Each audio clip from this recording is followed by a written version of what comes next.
بسم اللہ الرحمن الرحیم الحمد للہ رب العالمین والصلاة والسلام علی اشرف الانبیاء وسید المرسلین وعلی آلہ وصحبہ اجمعین اما بعد باب ما یقال بعد الوضو، وضو کے بعد کیا پڑھنا چاہیے، کیا کہنا چاہیے، یعنی کیا دعا پڑھنا چاہیے۔ اس باب میں امام ترمذی رحمۃ اللہ علیہ وضو کے بعد کی دعا بتانا چاہتے ہیں۔ یہ دعا بالاتفاق مستحب ہے اور اس کو پڑھنا ثواب کا باعث ہے۔ اس سلسلے میں امام ترمذی رحمۃ اللہ علیہ نے حدیث بیان کی ہے۔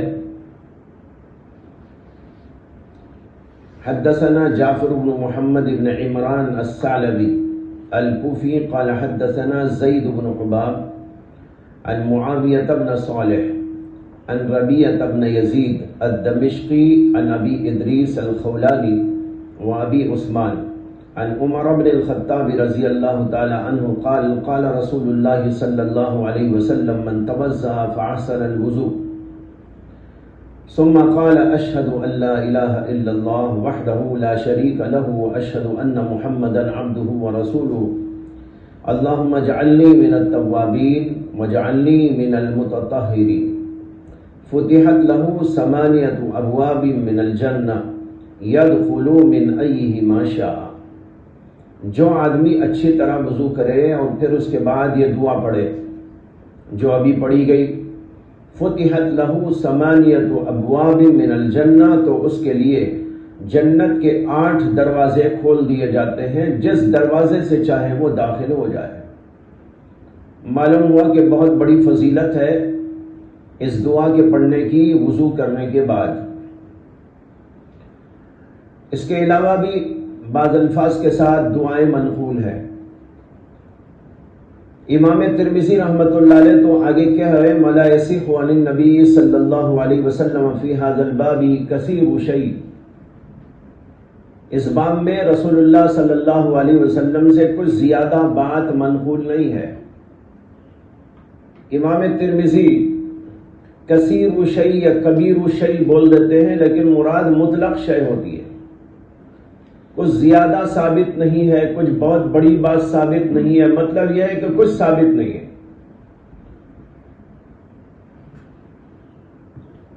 حالانکہ اس سلسلے میں بعض روایات صحیح درجے کی بھی وارد ہوئی ہے۔ اس سلسلے میں یہ ایک روایت مسلم شریف کے اندر بھی موجود ہے، اور صرف آخری جملہ اس کے اندر نہیں ہے، اللہم اجعلنی من التوابین واجعلنی من المتطہرین۔ باقی جو اوپر ہے وہ اس کے اندر موجود ہے۔ تو اس جملے کے علاوہ یہ حدیث مسلم شریف کے اندر بھی موجود ہے، اور اس کی سند کے اندر کوئی اضطراب نہیں ہے، جیسے کہ امام ترمذی کی سند کے اندر اضطراب ہے۔ تو معلوم ہوا کہ صحیح حدیث بھی اس کے اندر موجود ہے۔ اس کے علاوہ ایک روایت یہ ہے کہ رسول اللہ صلی اللہ علیہ وسلم نے بسم اللہ والحمد للہ ابتدائے وضو میں تعلیم دی، یہ ابتدا کی بات ہے۔ اور ایک دعا، اللہم اغفر لی ذنبی ووسع لی فی داری وبارک لی فی رزقی، اللہم اغفر لی ذنبی ووسع لی فی داری وبارک لی فی رزقی۔ اس کو نسائی اور ابن السنی نے ابو موسیٰ اشعری کی حدیث سے روایت کیا ہے۔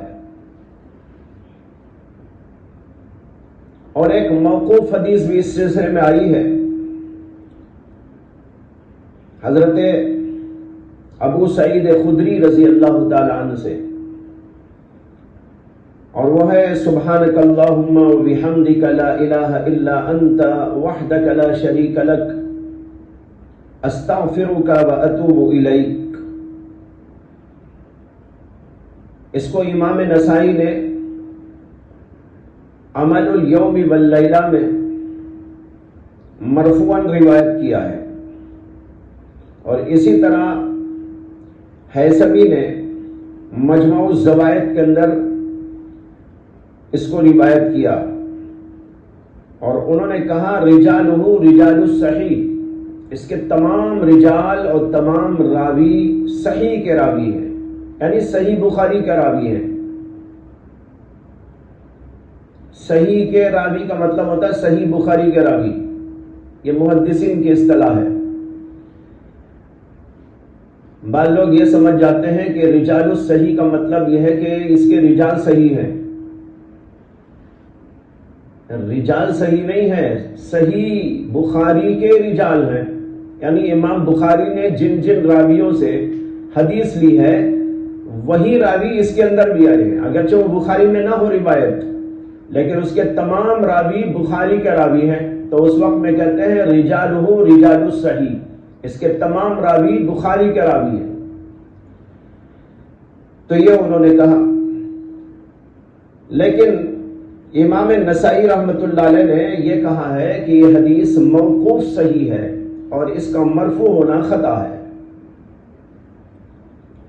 بہرحال اس سلسلے میں متعدد روایات موجود ہیں، جیسے کہ ابھی آپ نے سن لیا۔ امام ترمذی آگے کہتے ہیں وفی الباب عن انس وعقبۃ بن عامر، اس باب میں حضرت انس اور عقبہ بن عامر سے بھی روایات ہیں۔ قال ابو عیسیٰ حدیث عمر قد خولف زید بن حباب فی ھذا الحدیث، امام ترمذی کہتے ہیں کہ حضرت عمر کی یہ حدیث جو ابھی آپ نے پڑھی، اس میں زید بن حباب میں مخالفت کی گئی ہے، یعنی زید بن حباب سے روایت کرنے والوں نے مختلف باتیں زید بن حباب سے روایت کی ہیں سند کے لحاظ سے۔ سند میں کسی نے کچھ کہا، کسی نے کچھ کہا۔ یہ جب کہتے ہیں خولف زید بن حباب تو اس کا مطلب یہ ہوتا ہے کہ زید بن حباب کے شاگردوں میں اختلاف ہو گیا ہے، کوئی کچھ نقل کرتا ہے، کوئی کچھ اور نقل کرتا ہے۔ کہتے ہیں رما عبداللہ ابن صالح وغیرہ عن معاویۃ بن صالح عن ربیعۃ بن یزید عن ابی ادریس عن عقبہ بن عامر عن عمر وعن ابی عثمان عن جبیر بن نفیر عن عمر، کہتے ہیں کہ عبداللہ بن صالح اور ان کے علاوہ دوسرے لوگوں نے اس کو روایت کیا ہے معاویہ بن صالح سے، اور معاویہ بن صالح نے ربیعہ بن یزید سے، اور ربیعہ بن یزید نے ابو ادریس الخولانی سے، اور انہوں نے عقبہ بن عامر سے، اور انہوں نے حضرت عمر سے، اور وعن ابی عثمان عن جبیر، اور انہوں نے ہی ابو عثمان سے روایت کیا ہے، اور ابو عثمان نے جبیر بن نفیر سے روایت کیا ہے، اور انہوں نے عمر سے روایت کیا ہے۔ دو طریق آ گئے، ایک میں بیچ میں واسطہ ہیں حضرت عمر اور ابو ادریس خولانی کے درمیان عقبہ بن عامر، اور دوسرے طریق کے اندر حضرت عمر کے درمیان جو ہے واسطے ہیں ابو عثمان اور جبیر بن نفیر کے۔ کہتے ہیں وَهَذَا إِسْنَادٌ فِي إِسْنَادِهِ اضطراب، یہ ایسی حدیث ہے جس کی سند کے اندر اضطراب ہے، جیسے کہ ابھی آپ نے سن لیا۔ اوپر کی جو حدیث تھی اس میں ابو ادریس الخولانی اور ابو عثمان ان دونوں سے ربیعہ بن یزید نے روایت کیا تھا، اور بیچ میں کوئی واسطہ نہیں تھا، ڈائریکٹ حضرت عمر سے روایت کی، جو متن میں امام ترمذی لائے عن ابی ادریس الخولانی و ابی عثمان عن عمر بن الخطاب، یہاں کوئی واسطہ عقبہ بن عامر کا نہیں ہے بیچ میں، لیکن یہاں بیان یہ کر رہے ہیں کہ عبداللہ بن صالح وغیرہ نے اسی سند سے روایت کیا، تو اس کے اندر عقبہ بن عامر کا اور جبیر بن نفیر کا، یعنی ایک طریق کے اندر عقبہ بن عامر کا اور ایک طریق کے اندر جبیر بن نفیر کا واسطہ ہے، اور یہ حضرت عمر سے روایت کر رہے ہیں، تو کل 3 سندیں ہو گئی۔ ایک سند کے اندر نہ عقبہ بن عامر کا حوالہ ہے، نہ جبیر بن نفیر کا، اور ایک سند کے اندر عقبہ کا حوالہ ہے اور ایک سند کے اندر جبیر کا، تو اس طریقے پر 3 روایات اس سلسلے میں ہو گئی، یعنی 3 سندیں ہو گئی۔ اس سے امام ترمذی کہتے ہیں کہ اسی سند کے اندر اضطراب ہے، اور اس بارے میں اللہ کے نبی علیہ السلام سے کوئی چیز ثابت نہیں۔ لیکن جیسے کہ آپ کو بتایا کہ کچھ روایتیں اس سلسلے میں ثابت بھی ہیں، جیسے آپ نے سن لیا، قال محمد ابو ادریس لم یسمع من عمر شیئا، امام بخاری نے کہا کہ ابو ادریس الخولانی نے حضرت عمر سے کچھ بھی سنا نہیں ہے، ان کو ان سے سماع حاصل نہیں۔ تو معلوم ہوا کہ اوپر کی روایت جو ابو ادریس الخولانی عمر سے روایت کرتے ہیں اس کے اندر انقطاع بھی پایا جا رہا ہے، کوئی راوی بیچ میں چھوٹ گیا ہے، اس لیے کہ حضرت عمر سے ان کو لقاء و سماع حاصل نہیں۔ اور جس روایت کے اندر عقبہ بن عامر ہیں وہ روایت صحیح ہے، اس لیے کہ حضرت عقبہ بن عامر اس کو روایت کرتے ہیں حضرت عمر سے، چنانچہ مسلم شریف کے اندر یہ حدیث موجود ہے تو انہی کے طریق سے آئی ہے، اسی لیے امام مسلم نے اس کو اپنی صحیح کے اندر درج بھی کیا، اور اس کے اندر یہ قصہ بھی آیا ہے کہ حضرت عقبہ بن عامر کہتے ہیں کہ میں کچھ بکریاں وغیرہ چراتے ہوئے اللہ کے نبی علیہ السلام کی مجلس کے اندر پہنچ گیا، حضرت عمر وہاں بیٹھے ہوئے تھے پہلے سے۔ اللہ کے نبی علیہ السلام نے ایک بات ارشاد فرمائی، تو میں نے کہا واہ کیا عجیب بات ہے، کیا خوب بات ہے جو اللہ کے نبی علیہ السلام نے فرمائی۔ تو حضرت عمر کہنے لگے کہ تمہارے آنے سے پہلے تو اللہ کے نبی نے اس سے بھی عجیب بات فرمائی۔ انہوں نے کہا بھائی مجھ کو بھی سنا دو، تو عقبہ بن عامر کو اس وقت یہ حدیث سنائی حضرت عمر نے۔ اب اس سے آپ کو سمجھ میں آ گیا کہ بیچ میں واسطہ ہے حضرت عقبہ بن عامر کا، اور عقبہ بن عامر نے اگرچہ وہ بھی صحابی ہیں لیکن ڈائریکٹ اس کو انہوں نے نہیں سنا ہے حضرت رسول اکرم صلی اللہ علیہ وسلم سے، اگرچہ اس مجلس میں وہ تھے لیکن تھوڑا بعد میں پہنچے تھے، اس وقت تک یہ حدیث بیان ہو چکی تھی، بعد میں پہنچے اور حضرت عمر سے انہوں نے اس حدیث کو سنا۔ یہ ہے صحیح بات جو اس سلسلے میں وارد ہوئی ہے۔ چلو آگے۔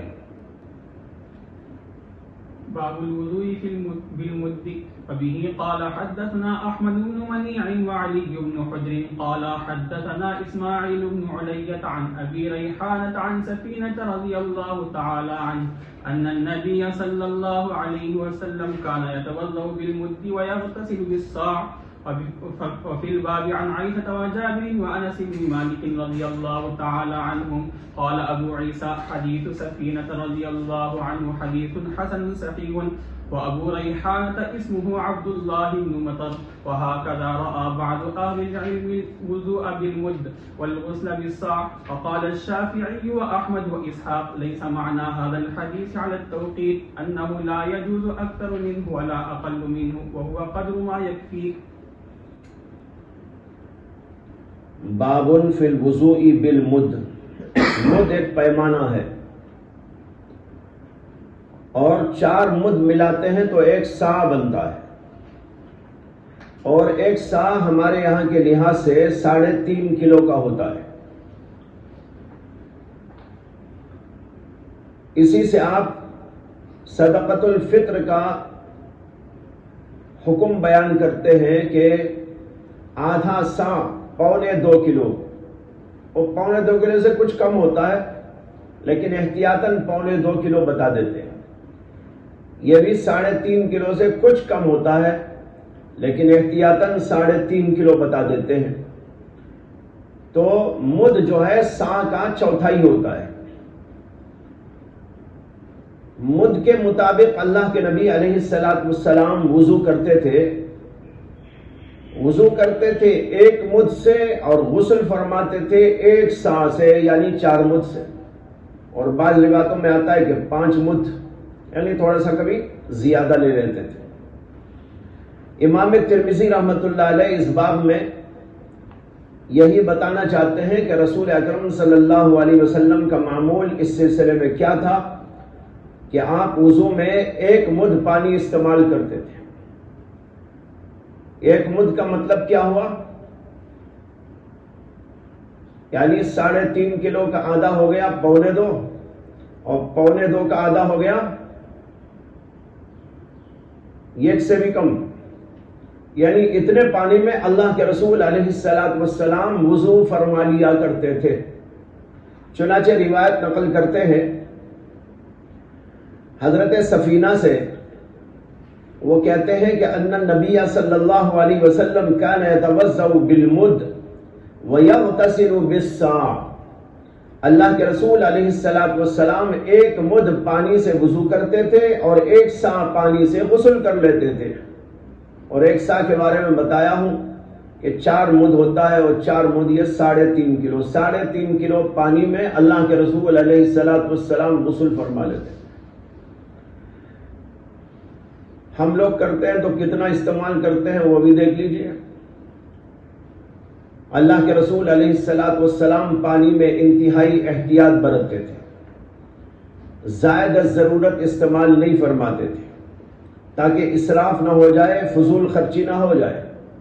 اسی لیے امام ترمذی نے اس باب کے بعد جو باب باندھا ہے وہ ہے باب کراہیت الاسراف فی الوضوء بالماء، پانی میں وضو کرتے ہوئے اسراف کی کراہیت کا بیان۔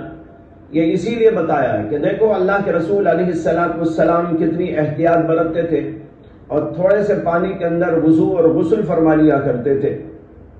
علماء کہتے ہیں کہ یہ اللہ کے نبی علیہ السلام کا جو معمول تھا یہ آپ اپنے اعتبار سے استعمال کرتے تھے، لیکن اس میں تحدید نہیں ہے کہ دوسرے لوگ اتنا ہی پانی استعمال کریں، یہ تحدید کے لیے نہیں ہے بلکہ اللہ کے نبی علیہ السلام کا عمل بتانے کے لیے ہے۔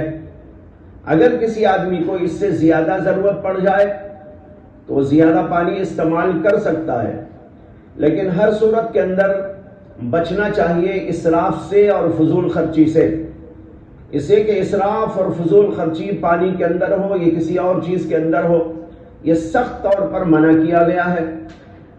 اس لیے پانی میں اسراف کیے بغیر ضرورت کے مطابق زیادہ استعمال کرنا چاہے، یعنی اس سے زیادہ، تو اس کی گنجائش موجود ہے۔ چنانچہ امام ترمذی کا قول آگے ذکر کر رہے ہیں امام ترمذی، قال وفي الباب عن عائشة وجابر وانس بن مالك قال ابو عيسى حديث سفينة حديث حسن صحيح وابو ريحانة اسمه عبد الله بن مطر وهكذا رأى بعض اهل العلم الوضوء بالمد والغسل بالصاع، یہی بہت سارے اہل علم کی رائے ہے کہ وضو کرنا چاہیے 1 مد پانی سے اور غسل کرنا چاہیے 1 صاع پانی سے، اس سے زیادہ استعمال کرنا اچھی بات نہیں، یہ بہت سارے اہل علم کا خیال ہے۔ وقال الشافعی و احمد و اسحاق لیس معنی هذا الحدیث على التوقیت انه لا يجوز اکثر منه ولا اقل منه وهو قدر ما يكفي۔ امام شافعی نے، امام احمد نے اور امام اسحاق نے، ان حضرات نے کہا ہے کہ اس حدیث کا معنی توقیت پر محمول نہیں ہے، یعنی مؤقت نہیں ہے، محدود نہیں ہے، پانی اتنا ہی لینا ہے، نہ اس سے بڑھ کر لے سکتے ہو نہ اس سے کم لے سکتے ہو۔ انہ لا یجوز اکثر منہ ولا اقل منہ، کہ اس سے زیادہ بھی نہیں لے سکتے اور اس سے کم بھی استعمال نہیں کر سکتے، یہ معنی حدیث پاک کا نہیں ہے۔ وَهُوَ قَدْرُ مَا يَكْفِي، بلکہ بقدر کفایت لینا چاہیے، جتنی کفایت ہو جائے آدمی کو اپنے جسم کے لحاظ سے اور اپنی طبیعت کے لحاظ سے۔ جسم کا بھی تقاضا ہوتا ہے، طبیعت کا بھی تقاضا ہوتا ہے۔ جسم کسی کا بھاری ہے، ظاہر بات ہے کہ دوسرے آدمی کے لحاظ سے اس کے لیے پانی زیادہ استعمال کرنا پڑتا ہے۔ دوسرا آدمی وہ جو بالکل چھوٹا سا جسم رکھتا ہے، اس کے لیے پانی لا محالہ کم استعمال ہوگا۔ اور پھر طبیعت کا بھی کچھ اثر ہوتا ہے کہ کچھ لوگوں کی طبیعت ایسی ہوتی ہے کہ وہ ذرا سا کم کر لیں تو طبیعت کے اندر نشاط نہیں پیدا ہوتا، تو اس کا بھی اس کے اندر لحاظ ہے. تو لہذا بقدر کفایت استعمال کرنا چاہیے اپنی طبیعت کے لحاظ سے اور اپنے جسم کے لحاظ سے. لیکن اس بات کا ضرور خیال ہو کہ اسراف نہ ہو، فضول خرچی نہ ہو، بے تکے طور پر پانی کا بہاؤ نہ ہو. جیسے کہ بہت سارے لوگ پانی کا استعمال کرتے ہیں تو بس بہاتے رہتے ہیں یہاں تک کہ پانی بیکار استعمال ہو جاتا ہے. اس کے لیے جو ہے اللہ کے ہاں بڑی پوچھ ہے، ایک ایک قطرے کی بھی پوچھ ہے، ایک ایک دانے کی بھی پوچھ ہے. وہاں اللہ پوچھیں گے کہ تم نے پانی اتنا ضائع کیوں کیا؟ اس کا کوئی جواب نہیں ہوگا انسان کے پاس. اس لیے فضول خرچی کیے بغیر بقدر ضرورت استعمال کرے، سوچ کر استعمال کرے، یہ اس کے حق میں بہتر ہوگا. چلیے. باب کراہیت الاسراف فی الوضوء.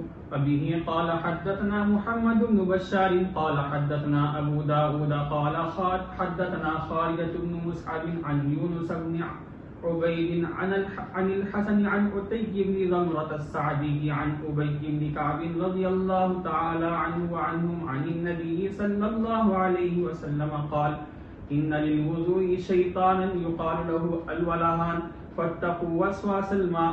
وفي الباب عن عبد الله بن عمرو وعبد الله بن مغفل رضي الله تعالى عنهم قال أبو عيسى حديث أبي بن كعب رضي الله تعالى عنه حديث غريب وليست إسناده بالقوي عند أهل الحديث لأننا لا نعلم أحدا أسنده غير خارجة. وقد روي هذا الحديث من غير وجه عن الحسن قوله ولا يصح في هذا الباب عن النبي صلى الله عليه وسلم شيء.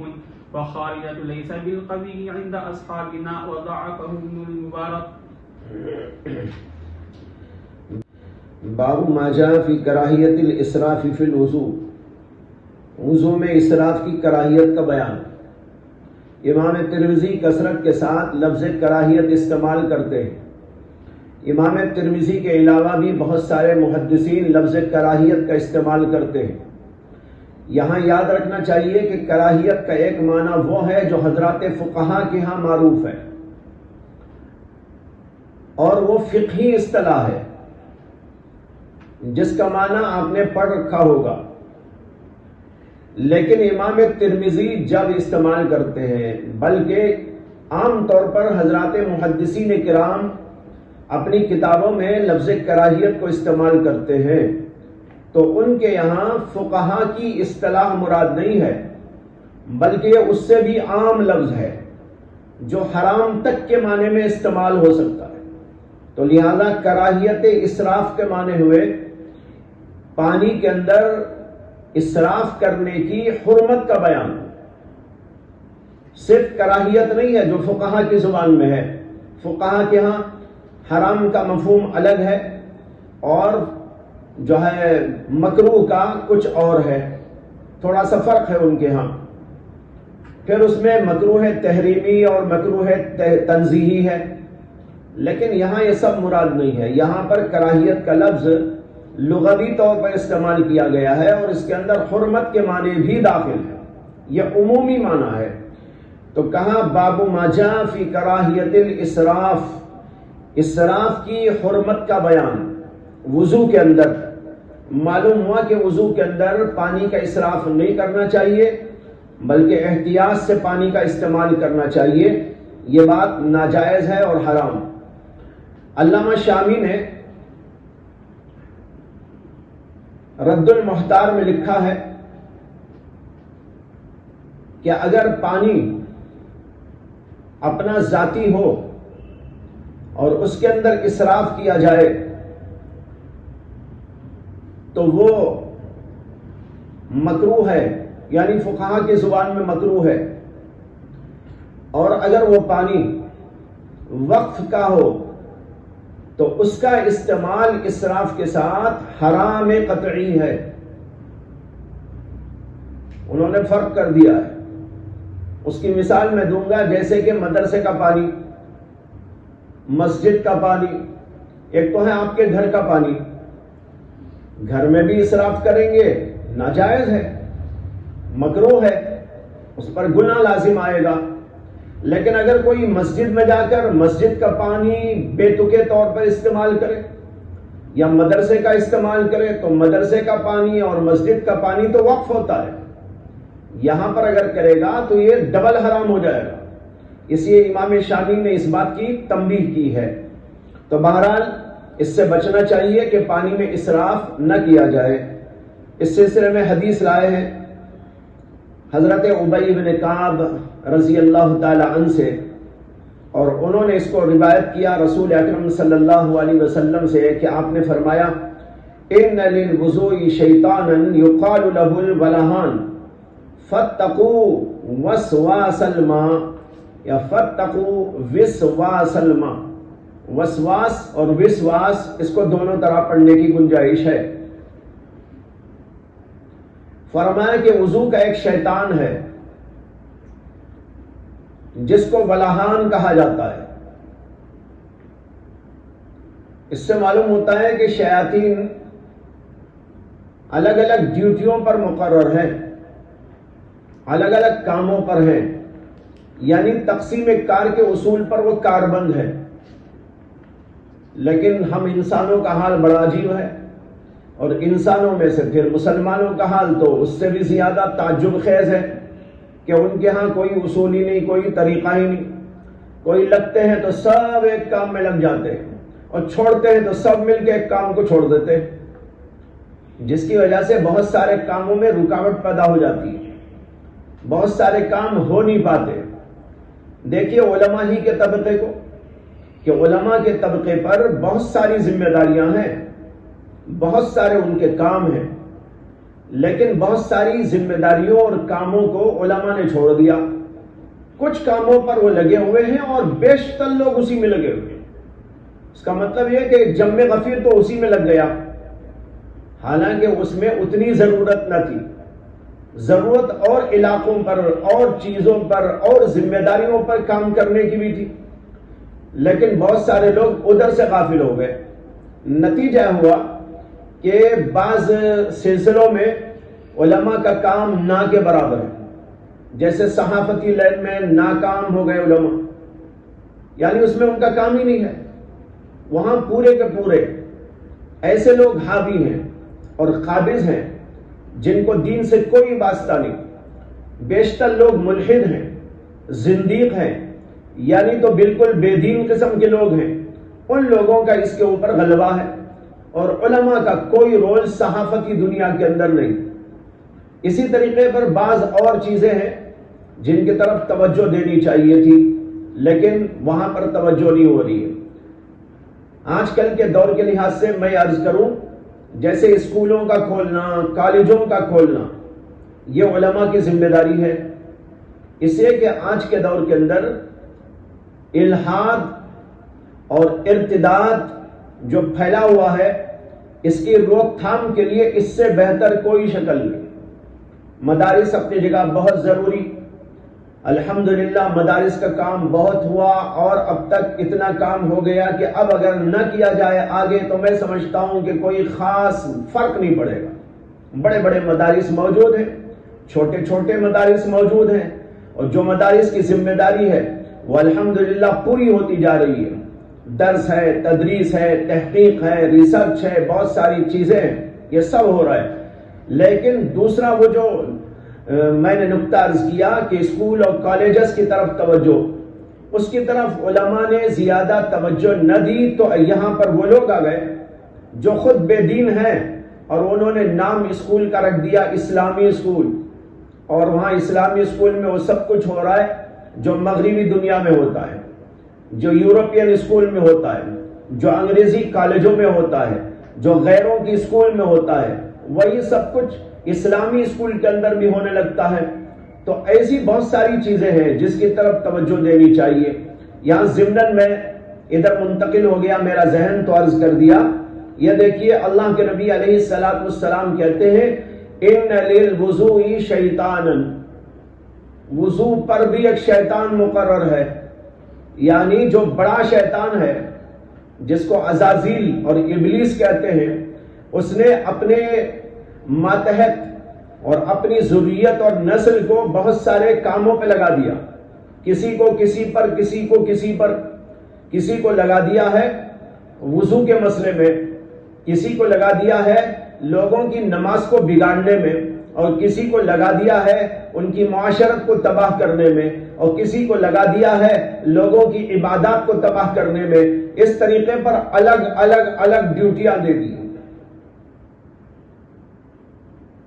اور کچھ لوگ وہ بھی ہیں جو میاں بیوی میں جھگڑا ڈالنے پر مقرر ہیں، حدیث میں اس کا ذکر موجود ہے۔ ان کا کام صرف یہ ہے کہ میاں بیوی میں جھگڑا ڈالو، روزانہ بس اسی کام پہ نکلتے ہیں صبح سے شام تک، اور کوئی کام نہیں ان کو۔ کسی کو شراب پلانا ان کا کام نہیں، زنا کرانا ان کا کام نہیں، ان کا کام صرف یہ ہے میاں بیوی میں جھگڑا ڈالو۔ اسی لیے آج کل میاں بیوی کے جھگڑے بہت ہوتے ہیں، اس لیے کہ شیطان ان کے گھروں میں بہت آسانی سے آتا اور جاتا ہے، نہ دعائیں پڑھتے ہیں، نہ سونے کی دعائیں، نہ اٹھنے کی دعائیں، نہ گھر میں داخلے کی دعائیں، نہ گھر سے باہر جانے کی دعائیں۔ جب کچھ بھی نہیں ہے تو شیطان کا ان کے گھر کے اندر آنا اور جانا بالکل دوستانہ ہو جاتا ہے، اور جب دوستانہ آ رہا ہے جا رہا ہے تو جو چاہے کرتا رہتا ہے، بہکاتا رہتا ہے، اور چھوٹی چھوٹی باتوں کے اوپر بڑے بڑے مسئلے پیدا ہو جاتے ہیں۔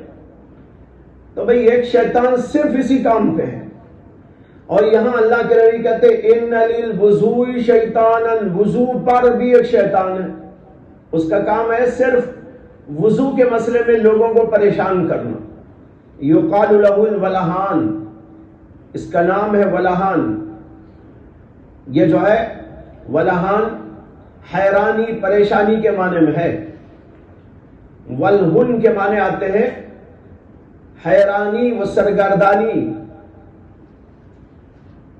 اس کا نام ولہان اس لیے ہے کہ لوگوں کو حیرانی میں پریشانی میں مبتلا کر دیتا ہے۔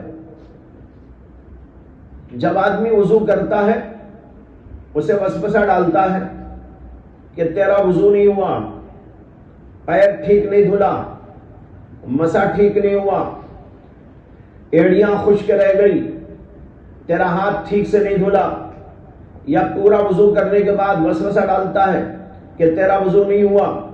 اب وہ دوبارہ وضو کرتا ہے، دوبارہ وضو کرتا ہے، پھر اور زیادہ وضو کرتا ہے۔ بعض لوگ تو بار بار وضو کرتے رہتے، کیوں؟ شیطان ان کے اوپر جو مسلط ہو گیا وہ ان کو وسوسوں میں مبتلا کر دیتا ہے، بار بار ذہن میں ڈالتا ہے کہ بھائی تمہارا وضو نہیں ہوا۔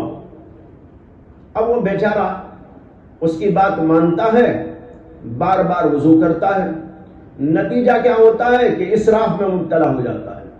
امام ترمذی نے اس حدیث کو اسی لیے اس باب کے اندر ذکر کیا ہے کہ اس سے اسراف کی طرف انسان چلا جاتا ہے، ورنہ آپ بھی سوچیں گے کہ یہ تو وسوسوں کا بیان ہے، اسراف کے باب سے اس حدیث کا کیا تعلق؟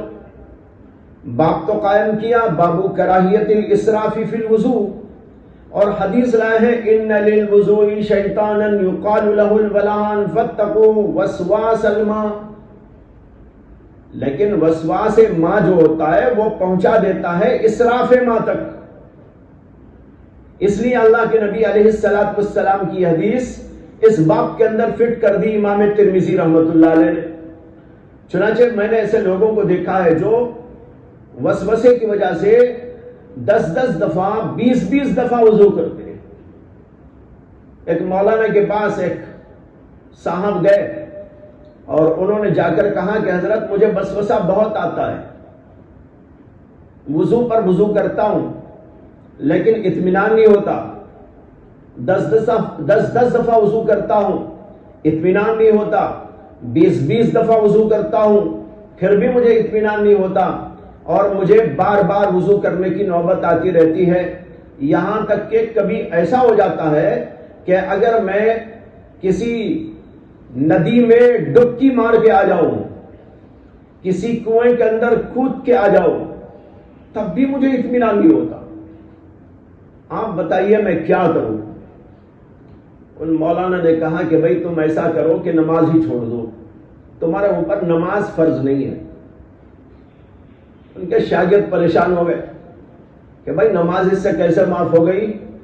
عقل مند انسان ہے، کھا رہا ہے، پی رہا ہے، چل رہا ہے، پھر رہا ہے، دنیا بھر کے کاروبار کر رہا ہے، بیوی ہے، بچے ہیں، سارے کام ٹھیک ہیں، پھر آخر اس وسوسے کی وجہ سے اس کی نماز کیوں معاف ہو؟ انہوں نے کہا حضرت یہ آپ نے جو مسئلہ بیان کیا یہ ہماری سمجھ میں نہیں آیا. انہوں نے کہا ارے بے وقوفو ذرا سمجھنے کی کوشش تو کرو. یہ آدمی یہ بول رہا ہے کہ اگر سمندر میں ڈبکی مار کے آؤں, کسی نہر کے اندر ڈبکی مار کے آؤں, تب بھی مجھے اطمینان نہیں ہوتا کہ میرا وضو ہوا. آپ بتاؤ اس کا دماغ خراب ہے کہ نہیں ہے؟ اس کا تو دماغ خراب ہے, یہ تو پاگل معلوم ہوتا ہے. اور پاگل کے اوپر شریعت کہتی ہے کہ نماز نہیں, اس لیے میں نے کہا ہے کہ نماز نہیں ہے.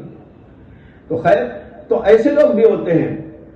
یہ کیا ہے, شیطان کچھ لوگوں کے پیچھے پڑ کر ان کو نماز سے محروم کرنا چاہتا ہے, اس لیے وسوسے ڈالتا رہتا ہے. اس لیے یہاں پر ایک بات اچھی طرح یاد رکھیں کہ وسوسے کا علاج صرف اور صرف یہ ہے کہ اس کی طرف سے توجہ ہٹا لی جائے. اگر وسوسے کے اوپر عمل کریں گے تو وسوسہ کبھی ختم نہیں ہوگا اور شیطان کامیاب ہو جائے گا. اس سے کہ اس کا مقصد یہ ہے کہ آدمی کو یوں مبتلا کر دے, تیرا وضو نہیں ہوا, تیرا وضو نہیں ہوا, ایڑی خشک رہ گئی اور انگلیاں خشک رہ گئی اور نیچے خشک رہ گیا, یہ دیکھ تیری کوہنی خشک رہ گئی اور یوں ایسا ہو گیا, تو ہاتھ دھونا بھول گیا, تیرا مسا نہیں ہوا, مسا بھول گیا. یہی کہتے کہتے کہتے اسے اتنا مجبور کر دیتا ہے کہ آدمی آخرکار یہ سوچنے پر مجبور ہو جاتا ہے کہ میں آخر نماز کیسے پڑھوں. ارے جانے دو بھائی, کہاں کی نماز. ایسے لوگوں کو میں نے دیکھا ہے, میرے پاس آئے ہیں کچھ لوگ ایسے جو کہتے ہیں کہ ہم تو اب نماز ہی نہیں پڑھنا چاہتے. اس لیے نہیں پڑھنا چاہتے کہ یہ وسوسے نے ہم کو پریشان کر دیا ہے, اب کیوں ہم نماز پڑھیں.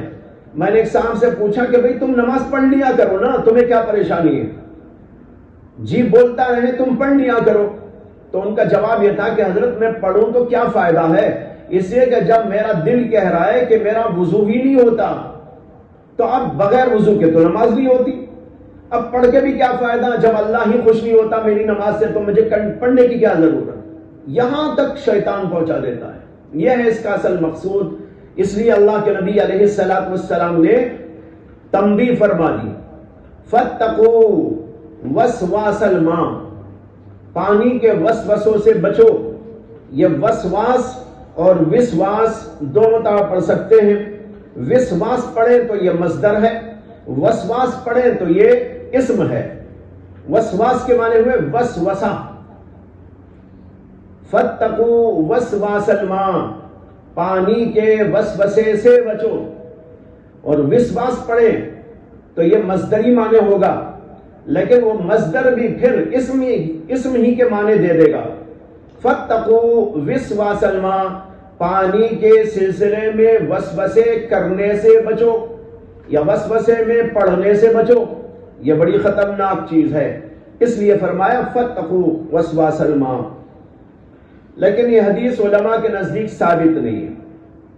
آگے امام ترمذی نے اس سلسلے میں کلام کیا ہے اور کہا وفی الباب عن عبداللہ بن عمرو وعبداللہ بن مغفل قال ابو عیسیٰ حدیث ابی بن کعب حدیث غریب ولیس اسنادہ بالقوی, اس کی سند قوی نہیں ہے علماء اہل حدیث کے نزدیک. لأننا لا نعلم احدا اسندہ غیر خارجہ, ہم نہیں جانتے کہ کسی نے اس حدیث کو مسندن بیان کیا ہو سوائے خارجہ کے. یہ خارجہ بن مصعب راوی ہے, کہتے ہیں خارجہ بن مصعب کے سوا کسی نے بھی اس کو مسندن نہیں بیان کیا. مسندن کا مطلب یہ ہے کہ رسول اللہ صلی اللہ علیہ وسلم تک اس کی سند کو پہنچایا ہو, مرفوعاً اس کو بیان کیا ہو.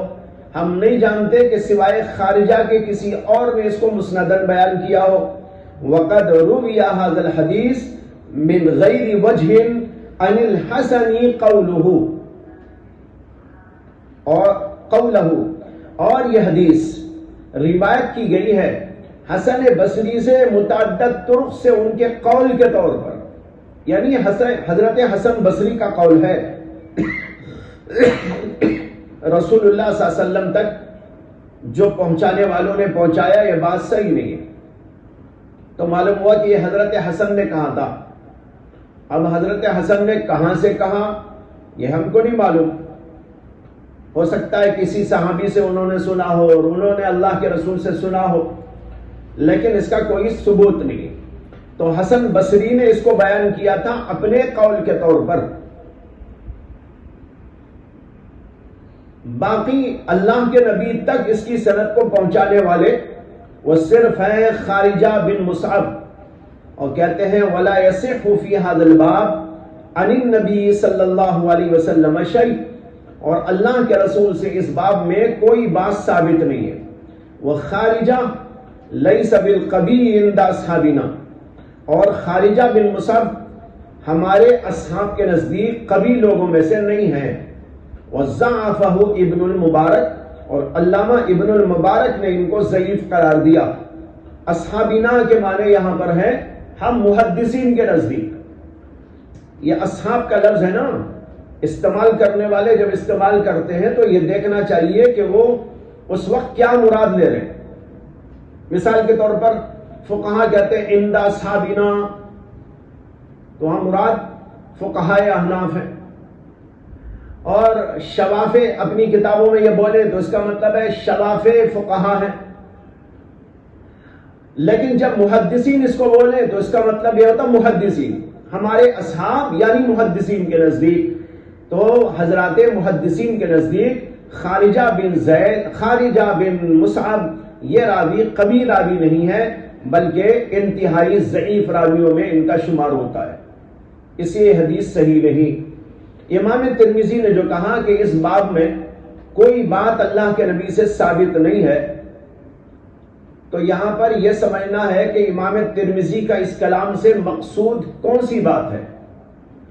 اگر یہ بات ہے جو اوپر آئی، وضو کے لیے ایک شیطان ہوتا ہے جس کا نام ولہان ہوتا ہے، اگر اس قسم کی بات اللہ کے نبی سے ثابت نہیں ہے، یہ اگر مراد ہے تب تو ٹھیک ہے. یہ بات واقعی اللہ کے نبی سے کوئی روایت اس سلسلے میں ایسی ثابت نہیں ہے. لیکن اگر یہ مراد ہے امام ترمذی کی کہ اسراف فی الوضو کے بارے میں کوئی حدیث ثابت نہیں، باب تو ہی ہے نا، باب ما جاء فی کراہیت الاسراف. اگر یہ مراد ہے امام ترمذی کا کہ اس باب میں یعنی اسراف فی الوضو کے باب میں کوئی حدیث ثابت نہیں، تو یہ بات محل کلام ہے. اس لیے کہ اس سلسلے میں بعض روایات صحیح درجے کی بھی آئی ہے. مشکات کے اندر موجود ہے حضرت ابو سعید خدری رضی اللہ عنہ کی حدیث کہ وہ ایک دفعہ وضو کر رہے تھے، اللہ کے نبی علیہ السلام کا گزر ہوا. اللہ کے نبی نے ان کو دیکھا کہ وہ وضو کرتے ہوئے پانی زیادہ سے زیادہ استعمال کرتے جا رہے ہیں. نبی اکرم صلی اللہ علیہ وسلم نے ان کو نصیحت کی اور فرمایا کہ وضو میں اسراف نہ کرو. حضرت ابو سعید خدری کہتے ہیں کہ میں نے عرض کیا کہ یا رسول اللہ، کیا وضو میں بھی اسراف منع ہے؟ ان کا مطلب یہ تھا کہ وضو تو ایک نیکی ہے، عبادت ہے، اس میں کچھ زیادہ ہو جائے تو حرج کیا ہے. لیکن اللہ کے نبی علیہ السلام نے فرمایا کہ نہیں، وضو میں بھی اسراف سے بچو، اگرچہ تم کسی نہر کے کنارے ہی کیوں نہ بیٹھے ہو. ہم نہر میں دیکھو کتنا پانی ہے، اگر وہاں ایک آدمی وضو میں اعضاء جو دھوتے ہیں اس میں کچھ زیادہ پانی استعمال کر لے تو کون سا فرق پڑ جائے گا نہر کے پانی میں؟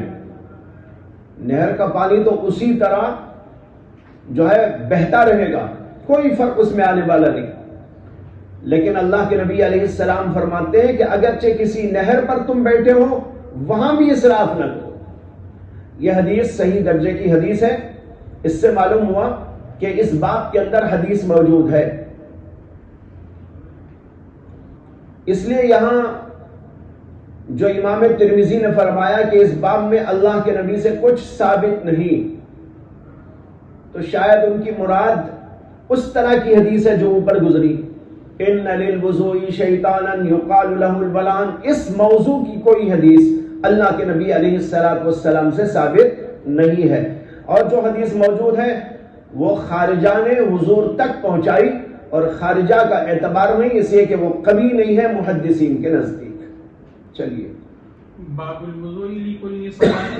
أبي قال حدثنا محمد بن حبيب الرازي قال حدثنا سلمة بن الفضل عن محمد بن إسحاق عن حميد عن أنس رضي الله تعالى عنه وعنه أن النبي صلى الله عليه وسلم كان يتوضأ لكل صلاة طاهرا أو غير طاهر.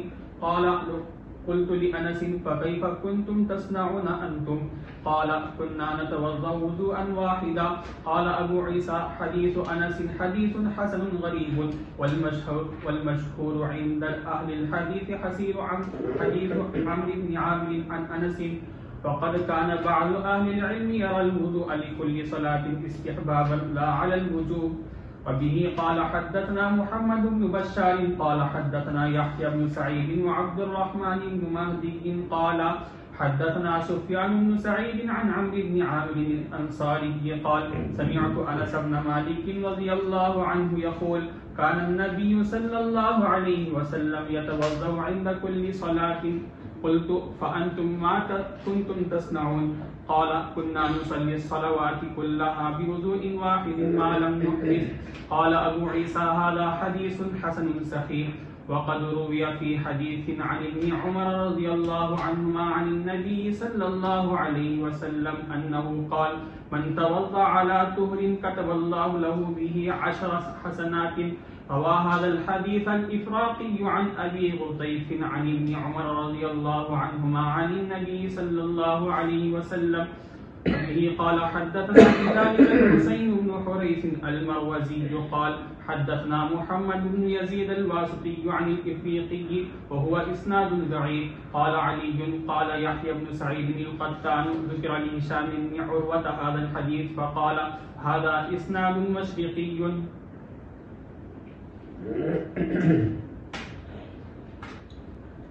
باب ما جاء فی الوضوء لکل صلاۃ. ہر نماز کے لیے الگ الگ وضو کرنے کا بیان. اس سے امام ترمذی رحمۃ اللہ علیہ کا مقصد یہ بتانا ہے کہ ہر نماز کے لیے الگ الگ وضو کرنے کی ضرورت نہیں ہے. بظاہر باب ایسا لگ رہا ہے آپ کو کہ وہ یہ بتانا چاہتے ہیں کہ ہر نماز کے لیے وضو کرنا چاہیے. باب ما جاء فی الوضوء لکل صلاۃ، ہر نماز کے لیے وضو کا بیان. لیکن بتانا چاہتے ہیں یہ بات کہ ہر نماز کے لیے وضو کرنا ضروری نہیں ہے. یہ ہے اس باب کا مقصد. اس سلسلے میں روایتیں لاتے ہیں.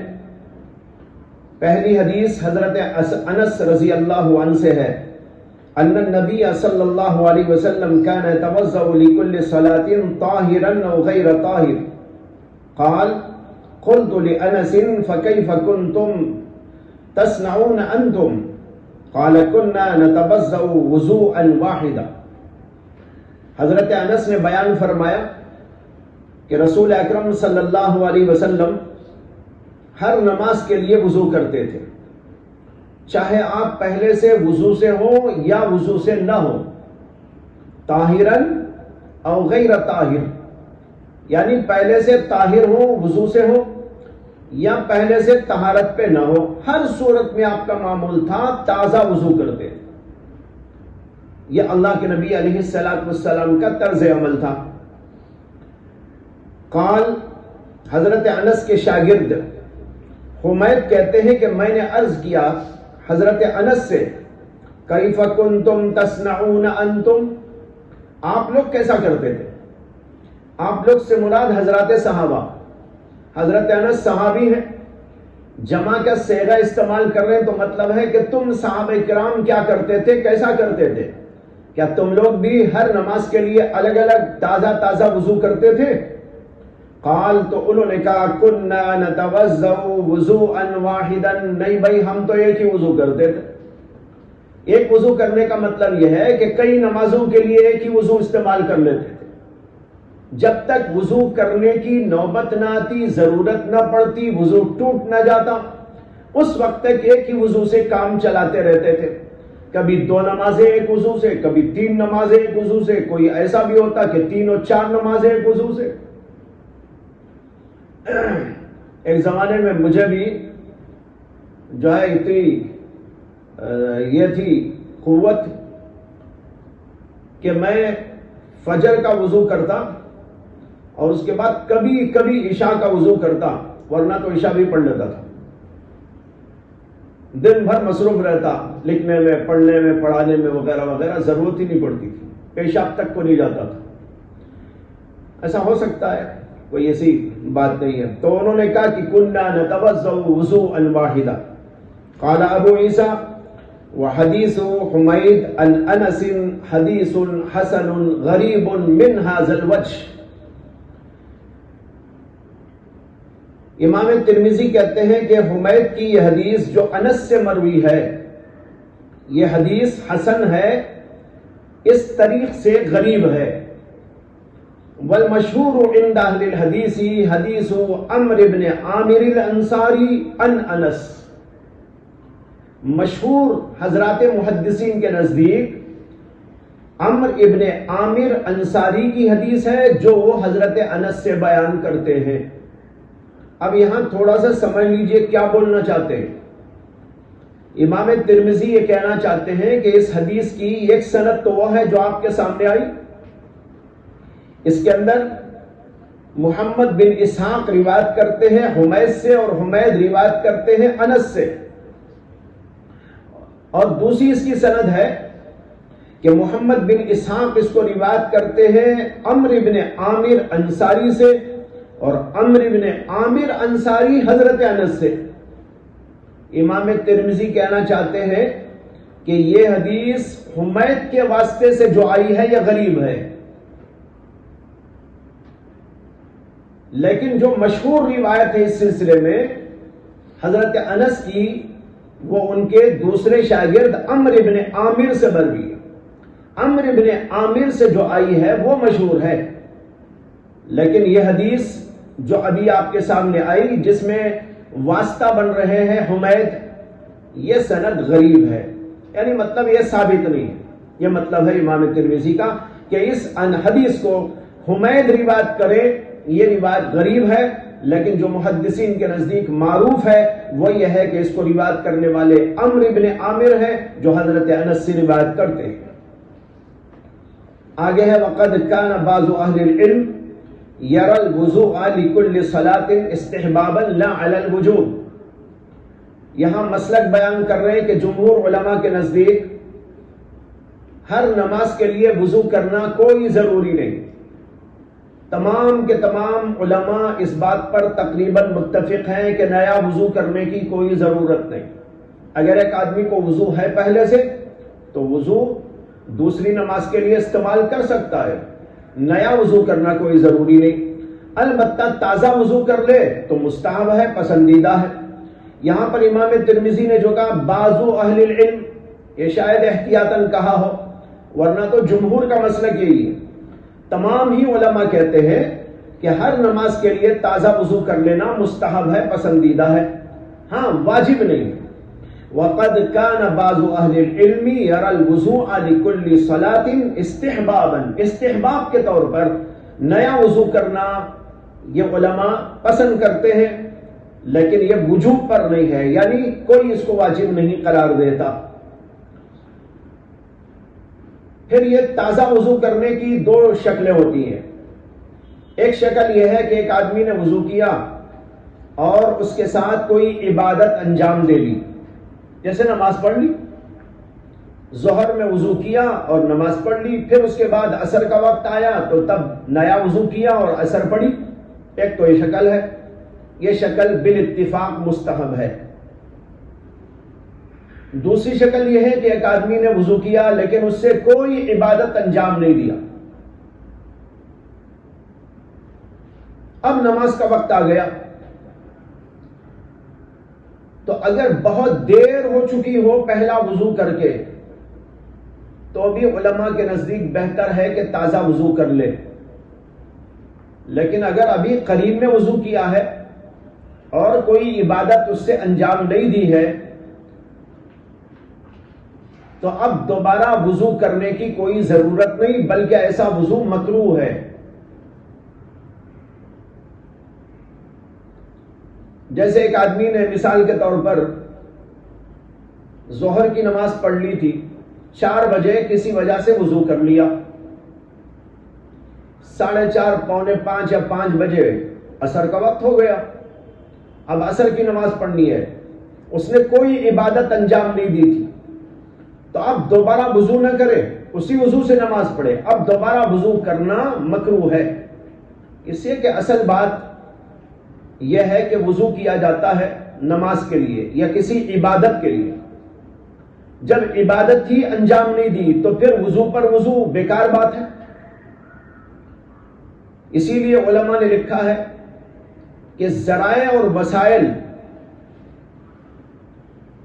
جن چیزوں کے ذرائع اور وسائل ہوتے ہیں ان کی خاطر اگر انجام دیے جاتے ہیں تو باعث اجر و ثواب ہوتے ہیں اور ان کا اعتبار ہوتا ہے، لیکن اگر ذرائع اور وسائل کو خود مقصود بنا کر انجام دیے جائیں تو ان پر کوئی اجر و ثواب نہیں۔ سمجھ میں آئی نا بات؟ جیسے وضو کرنا نماز کے لیے ہے یا کسی اور عبادت کے لیے ہے، اب ایک آدمی وضو پر وضو، وضو پر وضو، وضو پہ وضو کرتا جا رہا ہے، اس سے کیا فائدہ؟ وضو کا اس لیے وضو کرنا اس لیے ہے کہ نماز پڑھی جائے، وضو کرنا اس لیے ہے کہ قرآن کی تلاوت کی جائے۔ اگر یہ نہیں کرنا ہے، خالی وضو وضو وضو کرتا ہے تو اس سے کیا فائدہ ہے؟ بلکہ وہ تو وقت کا ضیاع ہے۔ اس لیے یہاں پر اجر نہیں ملے گا، بلکہ یہاں تو الٹی بات ہے۔ اس سے ہو سکتا ہے کہ اس آدمی کو اسراف کا گناہ ہونے لگے کہ خامخواہ کیوں وضو کیا۔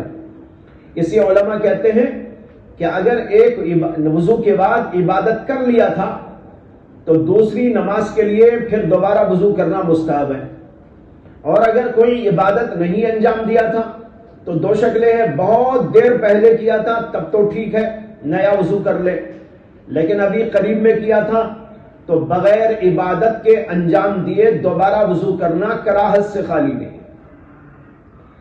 اس کے بعد ایک حدیث لائے ہیں اس سلسلے میں جو وضو علی الوضو کی فضیلت کے سلسلے میں ہے۔ کہتے ہیں وقد روی فی حدیث عن ابن عمر رضی اللہ عنہ عن النبی صلی اللہ علیہ وسلم انہ قال من توضع على طہر كتب اللہ له به 10 حسنات۔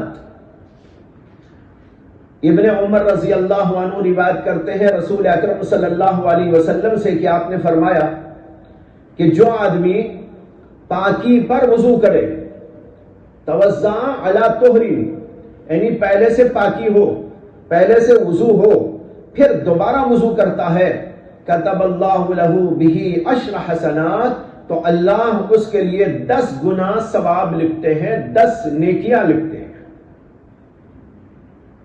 قال وروی هذا الحدیث وروى هذا الحديث الافریقی عن ابی غطیف عن ابن عمر عن النبی صلی اللہ علیہ وسلم۔ اس حدیث کو روایت کیا ہے افریقی نے ابو غطیف سے، اور ابو غطیف نے حضرت عبداللہ بن عمر رضی اللہ عنہ سے، اور انہوں نے رسول اکرم صلی اللہ علیہ وسلم سے۔ اب آگے سند بیان کی اس حدیث کی۔ حدثنا بذلك الحسين بن حريث المروزي قال حدثنا محمد بن يزيد الواسطي عن الافریقی، کہتے ہیں ہم سے حدیث بیان کی ہے یہ حسین بن حریث نے، یہ امام ترمذی کے استاد ہیں۔ اکثر تو ایسا کرتے ہیں کہ پہلے سند لاتے ہیں پھر حدیث، لیکن یہاں پہلے حدیث بیان کر دی پھر سند بیان کر رہے ہیں۔ کہتے ہیں کہ اس حدیث کو بیان کیا ہم سے حسین بن حریث المروزی نے، اور انہوں نے کہا کہ ہم سے حدیث بیان کی محمد بن یزید الواسطی نے الافریقی سے۔ یہ افریقی جن کا ذکر کل بھی آیا تھا آپ کے سامنے، میں نے بتایا تھا کہ ان کے بارے میں کلام آگے چل کے کروں گا۔ یہ آیا تھا باب تمندل بعد الوضو کے باب میں، اس کے اندر حدیث آئی تھی، اور اس کے عبد الرحمن بن زیاد بن انعم الافریقی، ان کے بارے میں امام ترمذی نے اوپر بتایا تھا کہ ان کو حدیث کے بارے میں ضعیف قرار دیا گیا ہے۔ اصل بات یہ ہے کہ ان کے سلسلے میں جمہور علماء ہمیشہ سے ان کو ثقہ اور قابل اعتبار مانتے چلے آئے، لیکن ایک واقعے کی وجہ سے ان کے سلسلے میں غلط فہمی پیدا ہو گئی۔ واقعہ یہ ہوا کہ انہوں نے ایک دفعہ حدیث بیان کی، اور وہ حدیث انہوں نے بیان کی مسلم بن یسار سے۔ جب مسلم بن یسار سے انہوں نے روایت کی تو ان کے شاگردوں میں سے کسی نے سوال کیا کہ این رأیتہ، آپ نے مسلم بن یسار کو کہاں دیکھا؟ یعنی مطلب یہ ہے کہ آپ نے ان سے کہاں ملاقات کی اور کہاں ان سے آپ نے حدیث سنی؟ تو عبد الرحمن بن زیاد نے کہا بافریقیہ، کہ افریقہ میں سنی۔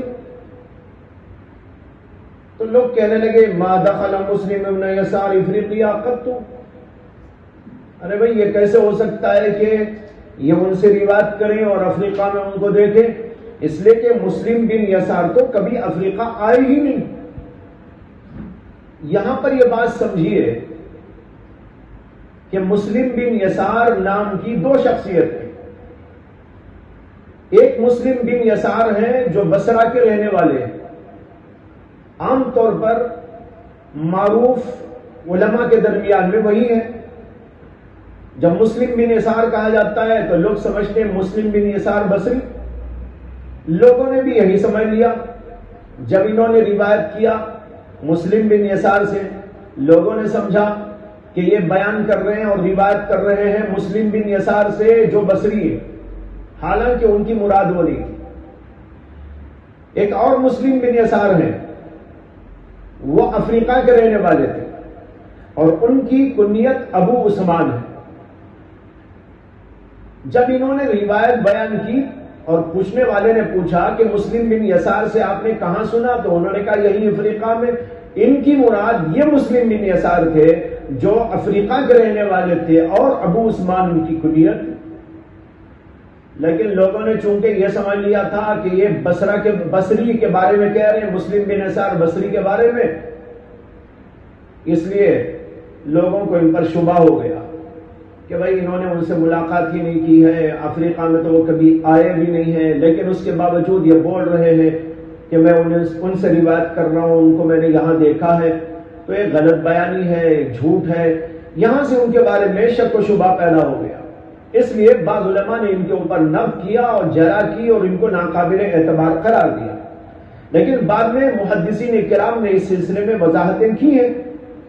چنانچہ ابو بکر ابن ابی داؤد نے لکھا ہے انما تکلم الناس فی الافریقی وضعفوه لانه روى عن مسلم بن یسار فقیل له این رأیتہ فقال بافریقیہ فقالوا له ما دخل مسلم بن یسار افریقیہ قط۔ تو اس طرح غلط فہمی ان کے اندر پیدا ہو گئی اور بعض لوگوں نے ان کو ضعیف قرار دیا، ورنہ تو وہ رجل صالح تھے اور اپنے زمانے میں انہوں نے قضاء کا عہدہ بھی سنبھالا ہے، اور ان کی نیکی و تقوی و دیانت، امانت اور دوسری چیزوں کے اوپر جو ہے شروع سے اتفاق چلا آ رہا تھا۔ یہ ہے بنیاد جس کی وجہ سے لوگوں نے ان کو ضعیف قرار دیا اور ان کی روایات کو ناقابل اعتبار قرار دیا، ورنہ تو جیسے کہ میں نے کہا کہ وہ قابل اعتبار راوی ہے۔ اور دوسرے راوی اس کے اندر ابو غطیف، جن سے یہ عبد الرحمن ابن زیاد روایت کرتے ہیں، یہ ابو غطیف مجہول ہیں اور صحاح ستہ میں صرف ایک روایت یہی ان سے آئی ہے، دوسری کوئی روایت ان سے مروی نہیں ہے۔ یہ ابو غطیف مجہول راویوں میں شمار کیے جاتے ہیں، لیکن مجہول راوی اگر تابعین میں سے اور قرون ثلاثہ میں سے ہو تو اس کی روایت کو بعض حضرات علماء محدثین قابل قبول سمجھتے ہیں۔ امام ترمذی آگے کہتے ہیں قال علی بن المدینی قال یحییٰ بن سعید القطان ذکر لہشام بن عروہ هذا الحديث فقال هذا اسناد مشرقی. یحییٰ بن سعید نے فرمایا کہ ہشام بن عروہ کے سامنے اس حدیث کا تذکرہ کیا گیا تو انہوں نے کہا ھذا اسناد المشرقی، یہ تو بھائی مشرقی سند ہے، یہ تو مشرقی سند ہے. یہ ایک زمانے کے اندر اسناد مشرقی، اسناد حجازی کے نام سے دو سندیں چلتی تھی. ایک کو کہتے تھے اسناد مشرقی اور ایک کو کہتے تھے اسناد حجازی. اور اسناد مشرقی سے مراد ہوتی تھی کوفے اور عراق وغیرہ کی طرف کی سندیں. ادھر کے لوگ جو روایت کرتے تھے اس کا نام اسناد مشرقی، اور حجاز وغیرہ کی طرف جو علماء ہوتے تھے وہ جو روایتیں کرتے تھے تو اس کو کہتے تھے کہ اسناد حجازی ہے. اس دور کے اندر کوئی بھی سند حدیث کی سامنے آتی تو اس کی صحت کو پرکھنے اور جانچنے کے لیے محدثین اکرام یہ دیکھتے تھے کہ اس سند کا کوئی دوسرا طریق ایسا بھی ہو جو حجاز سے ملا ہوا ہو، حجاز کی طرف سے آئی ہوئی سند بھی موجود ہو. اگر حجازی سند اس کی تائید کرتی تو قبول کر لیتے، اور اگر حجازی سند میں اس کی کوئی تائید نہ ملتی تو اس کو کہتے تھے کہ بھائی اس کا کوئی اعتبار نہیں، یہ اسناد مشرقی ہے. لیکن یہ بہت پہلے دور کی بات ہے. یہ دیکھو اس کے اندر نام آ رہا ہے ہشام بن عروہ کا، ہشام بن عروہ کا، جو تابعین میں سے ہیں. ان کے زمانے کی بات ہے. لیکن بعد کے زمانوں کے اندر یہ معیار نہیں رہا. پھر اسے کہ شروع میں جب حدیثوں کو پرکھنے اور جانچ کرنے کے سلسلے میں اصول بنائے جانے لگے تو مختلف قاعدے اور مختلف انداز حدیثوں کو جانچنے اور پرکھنے کے لیے استعمال کیے جاتے تھے.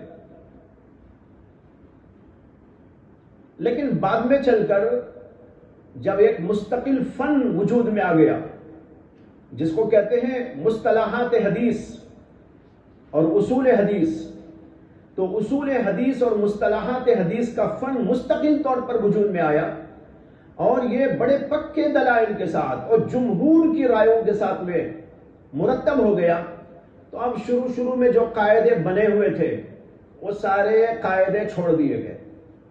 شروع میں کچھ بنائے گئے، جیسے کہ حدیثوں میں آتا ہے کہ حضرت عمر بن خطاب رضی اللہ تعالی عنہ کے سامنے کوئی آدمی ایسی حدیث بیان کرتا جو ان کو عجیب لگتی تو کہتے ہیں اس کے اوپر شہادت پیش کر.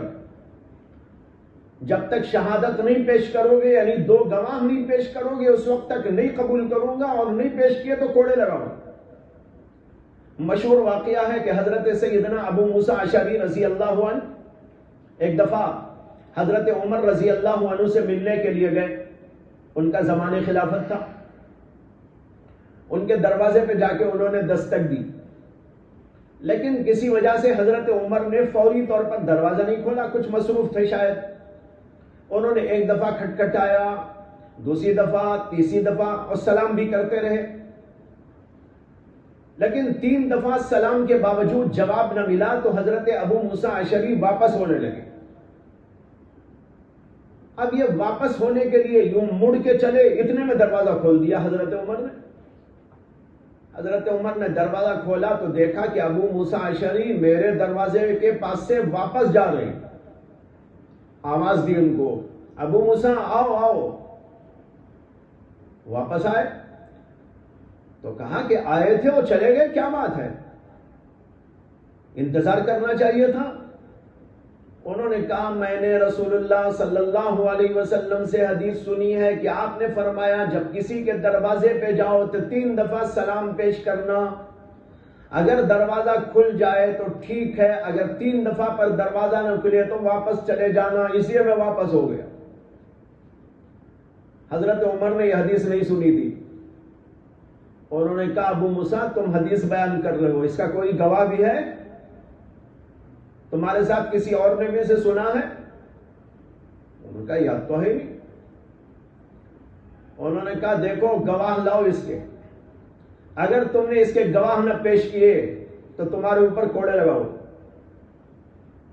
اب حضرت ابو موسیٰ اشعری پریشان. اب ان کو کہاں یاد آئے کہ بھئی کون تھا کون نہیں تھا, یاد نہیں آ رہا تھا ان کو. اب حضرت ابو موسیٰ اشعری رضی اللہ عنہ کی آنکھوں سے آنسو بھی جاری ہو گئے, پریشان حال. جا رہے ہیں ایک جگہ پر کچھ صحابہ بیٹھے تھے, بات چیت کر رہے تھے. ابو موسیٰ اشعری کو اس حال میں دیکھا تو پوچھا ابو موسیٰ کیا ہوا؟ انہوں نے پورا قصہ سنایا کہ دیکھو آج ایسا ایسا قصہ ہوا ہے کہ امیر المومنین نے مجھے کہا کہ یہ حدیث تمہیں سنائی, اس کے اوپر تم نے 2 گواہ نہ پیش کیے تو کوڑے لگاؤ. اب مجھے تو یاد نہیں آتا کہ کون میرے ساتھ یہ حدیث کو سنا ہوا ہے. تو وہاں 2 صحابہ تھے, انہوں نے کہا چلو ہم گواہی دیتے ہیں, ہم نے بھی سنا ہے. اب دیکھو یہ ایک اصول بن گیا حضرت عمر کے زمانے میں, انہوں نے بنایا کہ جو بھی کچھ ایسی حدیث بیان کریں جو انوکھی ہو تو اس پر 2 گواہ پیش کرنا, نہیں تو کوڑے لگائیں گے. لیکن یہ نہ اس پر عمل کیا گیا, نہ بعد میں کسی اور صحابی نے, کسی تابعی نے یا کسی اصولی نے, کسی نے نہیں لیا اسے. اصول حدیث کی کتابوں میں کہیں ایسا نہیں لکھا ہوا ہے. آپ نے بھی اصول حدیث کی کتابیں پڑھی تو دیکھو ایک اصول انہوں نے اپنے طور سے بنایا کہ ایسا نہ ہو کہ کوئی آدمی حدیث کے نام سے بس جو چاہے بیان کرنے لگے. ورنہ کیا حضرت ابو موسیٰ اشعری کے بارے میں حضرت عمر رضی اللہ عنہ کو دور دور تک کوئی شبہ بھی ہو سکتا تھا کہ غلط بیانی کریں گے؟ نہیں, کوئی اسی غلط بیانی کا اندیش. چنانچہ اس کے بعد میں انہوں نے کہا بھی, جب 2 گواہ آئے اور انہوں نے پیش کر دیا تو حضرت عمر نے کہا کہ ابو موسیٰ خدا نہ خواستہ میرا مقصد یہ نہیں تھا کہ میں تمہارے اوپر کچھ شبہ کر رہا تھا کہ تم حدیث میں غلط بیانی کرو گے, لیکن اس لیے میں نے کہا تاکہ بعد میں آنے والے لوگوں کو ڈھیل نہ ہو جائے حدیث کے بیان کرنے میں, اور وہ آزاد نہ ہو جائے اور ان کے ذہن میں اس کی اہمیت رہے, اس لیے میں نے ایسا کیا ہے. حضرت ابو موسیٰ اشعری تو بہت بڑے دماغ کے آدمی تھے, معمولی آدمی نہیں تھے وہ. جی بہت بڑا دماغ اللہ نے ان کو دیا تھا. ان کا بہت ہی عجیب قصہ تاریخ میں آیا ہے. وہ یہ کہ حضرت ابو موسیٰ اشعری رضی اللہ عنہ کو حضرت عمر ہی نے کوفے کا گورنر بنا کے بھیجا تھا. تو کوفے کا گورنر بن کے گئے, لیکن کوفے والوں کا عجیب حال تھا, وہ کسی سے راضی نہیں ہوتے تھے. ہر ایک میں شبہ, ہر ایک میں اشکال, ہر ایک پر اعتراض, ہر ایک کے بارے میں بد فہمی, غلط فہمی. جو بھی جاتا کچھ نہ کچھ اس کے اوپر شکایتیں کر کے حضرت عمر کے پاس یا جو بھی خلفاء ہوتے ان کے پاس شکایتیں کر کر کے ان کو نکال دیتے تھے بس. تو حضرت ابو موسیٰ اشعری کو جب بھیجا تو وہاں کچھ لوگ ان کے مخالف ہو گئے. تو حضرت عمر کے پاس آ کر انہوں نے شکایتیں کی کہ ان کے اندر یہ عیب ہے, ان کے اندر یہ کھوٹ ہے, اور یہ ایسے ہیں ویسے ہیں, حضرت آپ ان کو یہاں سے ہٹا دیجیے, دوسرے آدمی کو بھیجیے. خیر حضرت عمر رضی اللہ عنہ نے مصلحتاً حضرت ابو موسیٰ اشعری کو واپس بلا لیا مدینہ کہ بھائی آ جاؤ تم. اس کے بعد جو ہے کوفے والوں کو ذہن میں یہ آیا کہ کہیں ایسا نہ ہو کہ حضرت عمر ابو موسیٰ اشعری کو بلائیں اور ہمارے بارے میں تحقیق کرے اور ان کے سامنے یہ حقیقت آ جائے کہ ان میں کوئی کھوٹ اور کوئی عیب نہیں ہے, خامخواہ کا الزام ہم نے ان پہ لگایا ہے. تو اگر یہ معلوم ہوگا تو ہماری الٹی پٹائی ہو جائے گی اور پھر حضرت عمر انہی کو بھیج دیں گے. اب کیا کرنا چاہیے؟ ایک میٹنگ بلائی وہاں کے گرو گھنٹالوں نے, ان سب نے بیٹھ کر مشورہ کیا کہ کیا کرنا چاہیے کہ حضرت عمر کسی طرح بھی ابو موسیٰ اشعری کو دوبارہ یہاں نہ بھیجے. ایک بڈھا بیٹھا ہوا تھا, کہنے لگا میرے پاس اس کی ترکیب ہے, تم لوگ راضی ہو جاؤ تو بتاؤں گا. لوگوں نے کہا حضور ضرور بتائیے کیا ہے. تو اس بڈھے نے کہا کہ ترکیب یہ ہے کہ تم سب لوگ چندہ کرو 1,00,000 درہم کا اور میرے پاس لا کے جمع کر دو. لوگوں نے کہا کیا کرو گے؟ کہنے لگا کروں گا یہ کہ یہ 1,00,000 درہم لے جاؤں گا حضرت عمر رضی اللہ عنہ کے دربار میں اور ان سے جا کر یہ کہوں گا کہ ابو موسیٰ اشعری نے یہاں رہنے کے زمانے میں یہ بیت المال سے چوری کر کے میرے پاس رکھا تھا بطور امانت کے بعد میں لیں گے. یہ بڑا خائن آدمی ہے، دیکھیے بیت المال کا مال چرا کے میرے پاس رکھا، یہ لایا ہو 1 لاکھ روپے. لوگوں نے کہا زبردست ترکیب ہے. یہ ایسی ترکیب ہے کہ حضرت عمر تو قیامت تک ان کو یہاں نہیں بھیجے. اسی کے تو بہت بڑا الزام ہے نا، معمولی ہے. بیت المال کا روپیہ 1 لاکھ چرانا، درہم، کوئی معمولی بات؟ لوگوں نے کہا ہاں بھائی بڑی زبردست ترکیب ہے، چلو چندہ جمع کریں. چندے کی مہم چلی اور لوگوں نے فٹافٹ چندہ کیا اور لا کے جمع کر دیا. اب وہ بڈھا آدمی لے کر چلا حضرت عمر کی خدمت میں مدینے. جا کر حضرت عمر سے ملا اور لے جا کے سامنے وہ رکھا.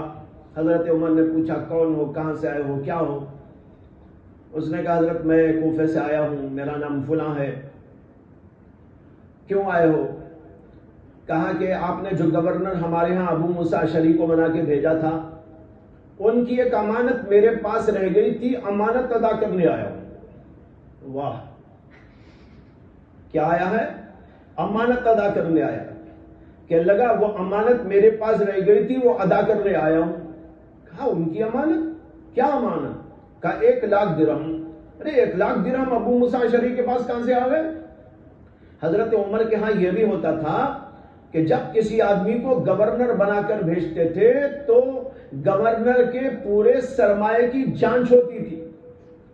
کیا کیا تمہارے پاس ہے بتاؤ، اس کا ریکارڈ ہوتا تھا.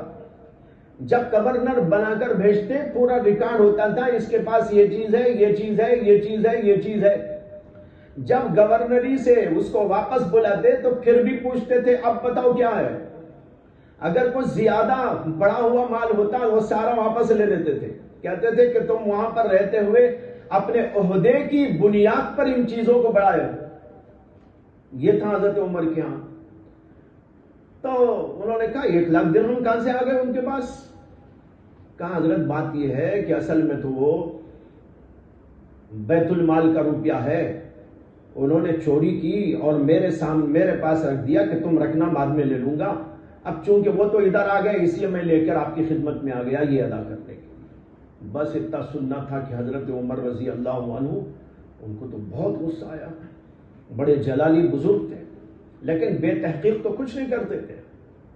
جب بھی کوئی بات آئے تحقیق کرنا ضروری ہے. تو بہرحال حضرت عمر رضی اللہ عنہ کے سامنے جب بات آئی تو ان کو بہت ہی غصہ آیا اور کہا کہ بھائی ابو موسیٰ اشعری کو بلاؤ. اب ابو موسیٰ اشعری آئے تو حضرت عمر کے سامنے بیٹھے، سلام علیکم کے بعد تو کہا کہ ابو موسیٰ یہ کچھ بول رہے ہیں آپ کے بارے میں. انہوں نے کہا کیا؟ کہا یہ کہہ رہے ہیں کہ آپ نے بیت المال کا مال اٹھا کر ان کے پاس 1 لاکھ درہم جو ہے بطور امانت رکھے تھے، بعد میں لیں گے. اس کی کیا حقیقت ہے؟ حضرت ابو موسیٰ اشعری نے فوراً کہا حضرت 1 لاکھ نہیں، میں نے تو 2 لاکھ رکھے تھے اس کے پاس. میں نے تو 2 لاکھ رکھے تھے. اسے پوچھئے کہ 2 لاکھ رکھا تھا کہ 1 لاکھ رکھا تھا؟ 1 لاکھ چرا لیا ہے میرے. بس ایک کہنا تھا کہ بلڈنگ شیپ ہو گئی اس بڈھے. اب اس نے پورا اگل دیا اور کہا نہیں ایسا کچھ نہیں، انہوں نے 1 پیسہ بھی میرے پاس میں نہیں رکھا تھا اور ایسا تھا، سب کچھ ادا کر دیا، سب کچھ حقیقت واضح کر دی. اب اس سے اندازہ کرو کہ ابو موسیٰ اشعری رضی اللہ عنہ کا دماغ کیسا تھا. اور پھر حضرت عمر کے سامنے کھڑے ہو کر دماغ کا یہ چلنا معمولی بات نہیں تھی.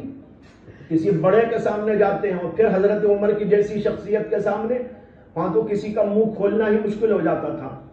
تو ان کے سامنے دماغ کا یہ چلنا اور فوراً، یہ تو بہت بڑی بات تھی. بہرحال یہ ضمنی بات تھی، عرض کر دی.